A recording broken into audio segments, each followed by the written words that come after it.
امیرحسین حمزه هستم، سردبیر و مالک مجموعه آزمایشات شیمی.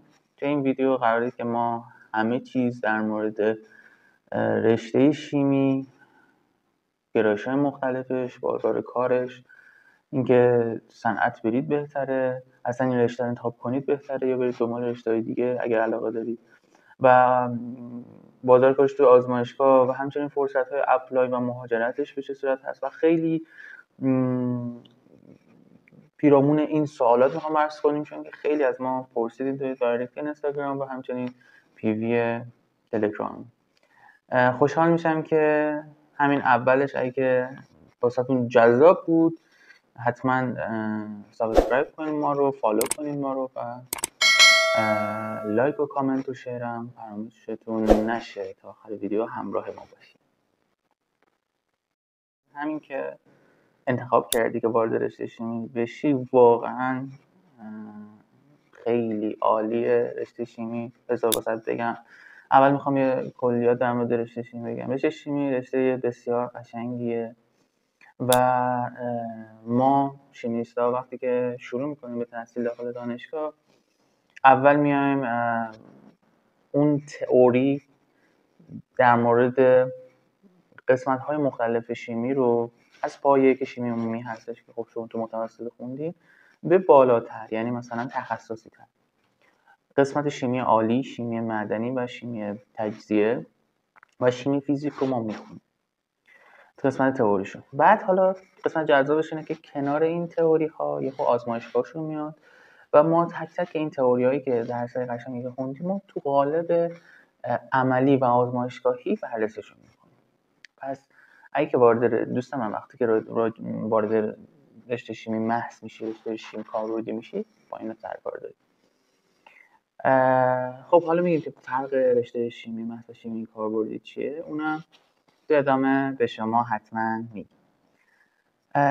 باید بگم که حالا یه سوالی پیش میاد، اینکه ما فقط همین دو تا رشته داریم، رشته شیمی محض، شیمی کاربردی؟ نه، رشته های دیگه هم داریم، مثل شیمی دارویی. از لیسانسش میتونید شیمی دارویی بخونید. یه شبیه به این شما باید اول که مثلا میخواید کنکورتون دادید، میخواید انتخاب رشته بکنید، خیلی جا نوشته در مورد شیمی‌های مختلف. شما بر اساس رتبه کنکورتون، بر اساس میزان علاقتون میتونید انتخاب بکنید. ولی وقتی که وارد رشته شیمی کاربردی و رشته شیمی محض میشین، فرق این دو تا در حد چند تا واحده. فرق شیمی محض و شیمی کاربردی که الان میخوام عرض کنم در حد چند واحده. مثلا شیمی کاربردی دروس تخصصی دارن. این دروس تخصصی تو شیمی محض متفاوته، همین حدود با هم متفاوتن، ولی خب درسایی که میخونن بقیه‌شون تا 90% بگم شبیه همدیگه هستش، چه درس اختیاری چه درس اصلی. درسایی که فرق دارن توی رشته شیمی کاربردی میشه گفتش که میشه شیمی صنعتی، یعنی اصول مساوات شیمی صنعتی، شیمی صنعتی و شیمی صنعتی 2 که اینها رو بچهای و آزمایشگاه شیمی صنعتی بچهای شیمی کاربردی فقط میکنن. و رشته شیمی محض به جای اینها شما میاد چی میخونی؟ شیمی فیزیک 3 میخونی، کوانتوم، شیمی فیزیک طیف سنجی رو میخونی بعدش که مربوط به شیمی فیزیک هست. خب بچه کاربردی اینا رو نمیخونی.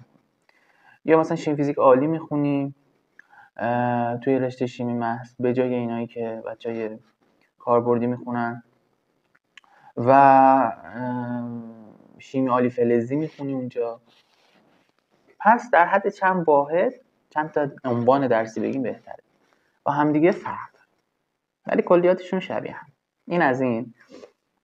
و پس اومدیم اینا رو هم با هم دیگه بررسی کردیم. چیز دیگه ای که نیازه که به شما بگم این در مورد کلیات رشته شیمی بود، اینکه چی میخونیم و چه درسایی داریم. حالا بعد از اینکه کنار درسای تئوری که گفتم هم آزمایشگاهیشون میخونیم، کنار اونها میای سری درس اختیاری هم پاس کنیم که این کی به درد میخوره وقتی که میخوای بری توی صنعت یا آزمایشگاه یا میخوای ارشد و دکترا بری.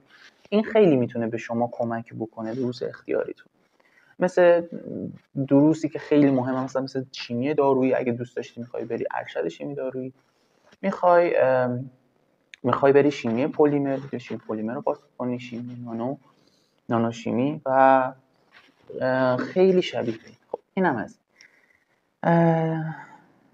دوست عزیزم، تا الان پس در مورد چی حرف زدیم؟ در مورد کلیات رشته شیمی حرف زدیم. البته که الان از قشنگیش خورده بگم که وارد آزمایشگاه میشه خیلی قشنگ، یعنی وقتی که تئوریات وارد عمل میشن، اون رنگ‌های جذاب، اون سنتزهایی که انجام میدی واقعا جذاب و قشنگ. و دقیقاً بگم که وقتی که وارد آزمایشگاه میشی تازه میگی که وای من به اون علاقه‌ای که توی ذهن خودم از شیمی بود رسیدم. این است. پس ما اول اومدیم معرفی کردیم شیمی رو، بعد اومدیم شیمی کاربردی محض اینها رو گفتیم و اومدیم فرقشون رو گفتیم. تا اینجای ویدیو امیدوارم که یه کلیاتی گرفته باشید از رشته شیمی و اینکه به چه صورت هستش. حالا میریم دنبال بازار کارش. بازار کاری که هستش تو رشته شیمی، تو ببینید شیمی علمیه که همه جا کاربرد داره. دوست عزیزم، علم شیمی همه جا کاربرد داره. توی صنعت هستش، توی آزمایشگاه مختلف هستش. از روغن بگیر، از مواد غذایی بگیر، از مواد پوشیدنی بگیر، البسه بگیر، مواد آرایش بهداشتی بگیر، همه جا و همه جا و همه جا شیمی کاربرد داره. که اونجا مثلا باید فرمولاسیون بلد باشی که بتونی مواد شوینده بهداشتی رو تولید کنی، فرمولاتور بشی. همینطور وارد صنعت روغن بشی، صنعت مواد غذایی بشی و اونجا استفاده بکنی از دانش خودت و آزمایش‌های مختلف انجام بدی. آزمایش مختلف شیمی مثل شکست، ضریب شکست هستش، نمیدونم پی اچ هستش، اینا همه رو میتونی بگیری و خیلی خیلی گسترده است. تو صنعت میتونی بیای و کارهای صنعتی بکنی، مثل سنتز مواد رو انجام بدی. اونجا سنتز مواد تو مقیاس صنعتی میتونی استخراج انجام بدی، میتونی تقطیر انجام بدی تو مقیاس صنعتی و حتی عصاره گیری و حتی اسانس گیری رو انجام بدی. خیلی گسترده است، چه تو شیمی صنعتی چه آزمایشگاه. پس دستت خیلی بازه تو صنعت و اینکه وارد اون صنعت هم بشه. اتفاقا خیلی جاها پذیرش دارن، خیلی جاها میخوان شما رو بگیرن. بستگی داره که تو کدوم شهر باشی و خیلی هم مهمه. یعنی شهری که تو مثلا تو تهران اگه باشی، توی اصفهان اگه باشی، مشهد اگه باشی، جای بزرگتر، خب فرصت شغلش خیلی بیشتر و بهتره. خصوصا رشته شیمی و جنوب مثلا خیلی پذیرش داره. واسه رشته شیمی خب اون قسمت مثلا برای نفت و اینها هستش، پالش گاز، میتونی اونجا مشغول بشی. تو تهران هم که خب انواع اقسام شیمی ها هستش، دانشگاه خیلی معتبری هم داره. خب این از این. دانشگاه ها هم خیلی فعال شدن جدیدن انتقال رشته شیمی. چند تا دانشگاه خوب که تو رشته شیمی فعالن، دانشگاه تهران هستش، شیمی پلیمرش خیلی خوبه، شیمی های مختلفش خیلی خوبه، شیمی تجزیه، شیمی عالی. میتونی اونجا بری، میتونی دانشگاه شهید بهشتی بری. دانشگاه شهید بهشتی جدیدن هم یه رشته رو اضافه کرده به نام فیتوشیمی خیلی خوبه. بعد یه رشته مختلف، هر رشته‌ای که دوست داری وقتی که وارد شیمی شدی میتونی بر اساس علاقه یکی از این سمت‌ها بری، که حالا ما تو ویدیوهای بعدی حتما به شما میگیم که علایق تو باید ببینی. حتما سابسکرایب کنین، ویدیوهای بعدیمون حتما ببینین علایقت به گرایش خاص چی باید باشه، باید تو لیسانس چی کار بکنی که بتونی حتی اکثر ماکسیموم استفاده رو از فرصت لیسانس خودت ببری. خب این تا اینجا. پس ما اومدیم چیکار کردیم؟ اومدیم در مورد چندین تا بحث با هم دیگه حرف زدیم. حالا این ویدیو قراره که خلاصه و چکیده مباحث شیمی باشه و در آخر میریم قسمت این که آقا برای اپلای چطوره.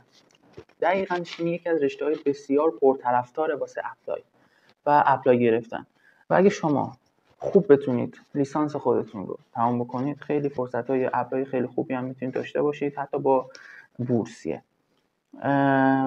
و حالا مهمترین کشورهایی که توی شیمی میتونن کمک کنن به شما که اونجا مثلا برید و کار خودتون رو و اپلای خودتون و حتی استخدام تو اون کشورها رو داشته باشید، چند تا کشور هستن که من الان به شما میگم.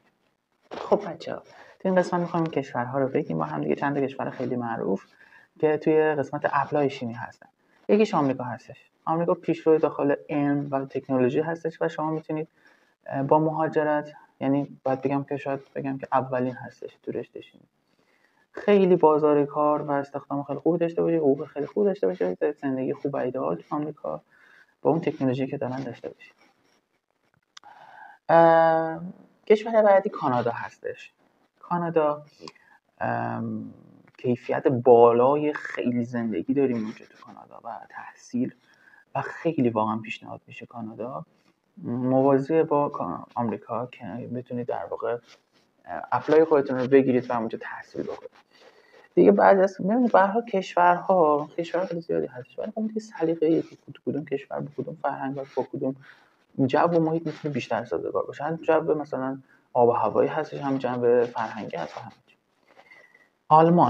آلمان هم به همین صورت. آلمان اصلا مهد علم و دانشه، اصلا خیلی خیلی هست. تازه اصلا یه شهر جذاب و ایدئال واسه ایرانی هم هستش و خیلی میتونه خوب باشه واسه مهاجرت شیمی و اینکه اونجا کار بکنید به عنوان مقصد نهایی یا مقصد فعلی خودتون تا بتونید توی کشور دیگه برید. حالا انگلستان هم هستش. انگلستان خوبی که داره نسبت به بقیه جا، دانشگاهش خیلی معتبر و مشهورن و اونجا اگه فعالیت بکنی خب خیلی تاثیر داره روی رزومه، روی همه چی. اونجا هم میتونه مقصدی باشه. استرالیا هم هستش، فرصت شغلی خیلی مناسبی الان هستش توی استرالیا به دلیل اینکه اونا خیلی خوب مهاجرین رو میپذیرن و میتونید اونجا فعالیت بکنید تو رشته شیمی. خب این هم از چندین تا در واقع کشوری بودش که قسمت اپلای شیمی به شما گفتیم. خب خودتون نظرتون چیه؟ از اول ویدیو تا الان میخوام بدونم که شما نظرتون چیه و اینکه یه دیدگاه کلی در مورد شیمی پیدا کردید. به نظرتون جذاب هستش که به هر حال تو این رشته‌ای که پر از رنگ، پر از زیبایی، پر از واکنش‌های شیمیایی، پر از ساختن مواد تو شما دارید میسازید و خلق میکنید. آیا دوست دارید وارد این رشته بشید یا نه؟ واسه ما سابسکرایب کنید پیجمون رو و فالو کنید اینستاگراممون رو و سابسکرایب کنید تو کانال تلگراممون. کامنت واسمون بنویسید زیر همین پست، حتما واسه ما کامنت بنویسید، لایکش کنید، سیوش کنید، بفرستید واسه دوستاتون که اونها هم اگه که تو ذهنشون هستش میخوان یه دیدگاه کلی در مورد شیم پیدا کنن، اینکه بگن که بازار کار چجوری، اپلایش چجوری و رشتهش چجوری، چه فرقی داره و چیکار قراره بکنیم تو این رشته، حتما واسهشون بفرستیم.